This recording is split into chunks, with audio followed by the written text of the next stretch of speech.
বিশেষ বিজ্ঞপ্তি, আমাদের চ্যানেল থাউজেন্ডসে সাবস্ক্রাইব করুন। আপনাদের ভালোবাসা ও সহযোগিতা আমাদের একান্ত কাম্য। ধন্যবাদ। বন্ধুরা, সকলকে স্বাগত জানাই গোপাল ভাঁড়ের গল্পের দুনিয়ায়। আজকে আমাদের গল্পের দুনিয়ার উপস্থাপনা হলো সীতাভোগ খাওয়ার জ্বর নামক গল্পটি। চলো বন্ধুরা, দেরি না করে আজকের এই অসাধারণ গল্পটি শুরু করা যাক। সীতাভোগ খাওয়ার জ্বর। গোপাল আর তার প্রাণের বন্ধু নেপাল নৌকায় করে একবার চাঁদপুর যাচ্ছিল। নৌকায় 6 জন, মাঝি ছাড়া আরও 2 জন ভদ্রলোক ছিলেন। একজনের হাতে আবার বর্ধমানে নাম করা এক হাঁড়ি খুশবু ছড়াচ্ছে এমন সীতাভোগ ছিল। তিনি সঙ্গী ভদ্রলোককে বললেন, আজ বিয়ের লগ্ন, তাই সীতাভোগের দাম বেরি দ্বিগুণ মশাই। শ্বশুরবাড়ি যাচ্ছি বলে চড়া দাম দিয়েই 200 সীতাভোগ নিয়ে এলুম। আমার শ্বশুর শাশুড়ি আবার সীতাভোগ খেতে খুব ভালোবাসেন। যেবারে যাই নিয়ে যেতেই হয়, বাজার দাম যাই হোক না কেন, না হলে চলে না।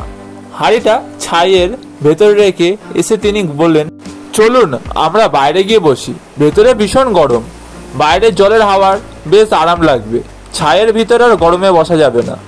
আপনার সঙ্গে অনেকদিন পরে দেখা, আসুন প্রাণ ভরে মোজ করে গল্প করা যাক আত্মীয় স্বজনদের। অতএব হাঁড়িটা ছাদের ভেতরে রেখে ভদ্রলোক 2 জন হাওয়া খেতে বাইরে পটাতনের ওপরে গিয়ে বসলেন। গোপাল আর নেপাল বাইরে পাটাতনের ওপর বসলেও ভেতরে 2 জনের সীতাভোগ ঘটিত কথোপকথন শুনছিলেন। সীতাভোগের নাম শুনেই গোপালের জিভে জল এলো। আহা, কি ভুরভুরে গন্ধ! সীতাভোগ তো নয়, যেন অমৃত। এমন খুশবু ছড়াচ্ছে বলার কথা নয়। গোপাল মনে ভাবলো, কি করে সীতাভোগের হাঁড়ি ফাঁক করা যায়।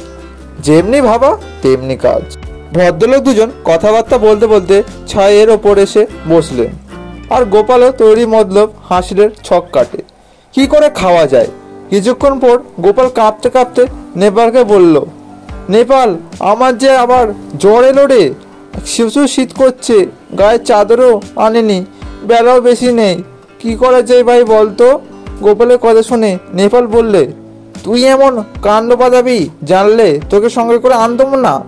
চাঁদপুর যে এখনো অনেক দেরি রে, আমি এখন কি করে তোকে কোথায় বা শোয়াই। ভদ্রলোক নেপালকে জিজ্ঞাসা করলেন, আপনারা চাঁদপুরে যাবেন বুঝি? এখান থেকে চাঁদপুর অনেক দূর, প্রায় বেলা পড়ে যাবে। হ্যাঁ, আপনারা কোথায় যাবেন? আমরা চাঁদপুরের পরের ঘাটে নামবো, অর্থাৎ লছিমপুর নামবো। লছিমপুর আমার শ্বশুর বাড়ি। গোপাল ততক্ষণে সশব্দে হু হু করে ঠক ঠক করে কাঁপতে লাগলো, চেঁচাতে লাগলো, মরে গেলাম শীতে, একেবারে মরে গেলাম। তাই দেখে ভদ্রলোক গোপালকে বললেন, আপনি অযথায় জ্বর গায়ে ঠান্ডা লাগাচ্ছেন কেন? নৌকার ছোঁয়ের ভিতর গিয়ে কাপড় মুড়ি দিয়ে শুয়ে পড়েন গোয়ে। ঠান্ডা একদম লাগাবেন না, আজকালে এই জ্বর ভালো নয়, হিতে বিপরীত হতে পারে। যান নিচে গিয়ে শুয়ে পড়ুন। গোপাল এটাই চাইছিল। গোপাল ছোঁয়ের ভেতরে গিয়ে কাপড় মুড়ি দিয়ে শুয়ে পড়ল।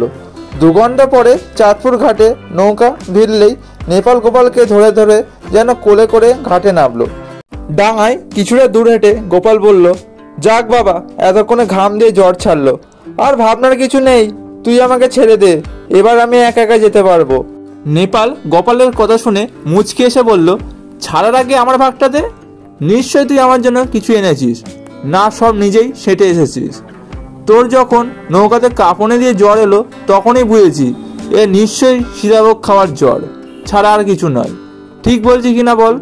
গোপাল মুচকি এসে বলল, হাঁড়ি ভরা সীতাভোগ দেখেই তো আমার কাঁপনে দিয়ে জ্বর এলো। তোকে একেবারে বঞ্চিত করব না নেপাল, তুই আমার প্রাণের বন্ধু। তোর জন্য ও কোচরে লুকিয়ে কিছু সীতাভোগ এনেছি। ভদ্রলোক যখন হাঁড়ি নিয়ে নামবেন লছিমপুরে, তখন দেখবেন হাঁড়ি একেবারেই ফাঁকা।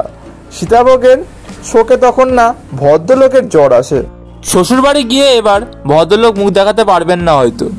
যাক বাবা, বহুদিন পর বর্ধমানের সীতাভোগ মন ভরে খেলাম, বাড়িতেও কিছু নিয়ে যাচ্ছি। বন্ধুরা, আজকের গোপাল ভাঁড়ের গল্পটি কেমন লাগলো অবশ্যই কমেন্ট করে জানাবেন। দেখা হচ্ছে পরবর্তী ভিডিওতে। ততক্ষণ ভালো থাকুন, সুস্থ থাকুন এবং আমাদের চ্যানেলের সাথে সর্বদা যুক্ত থাকুন। ধন্যবাদ।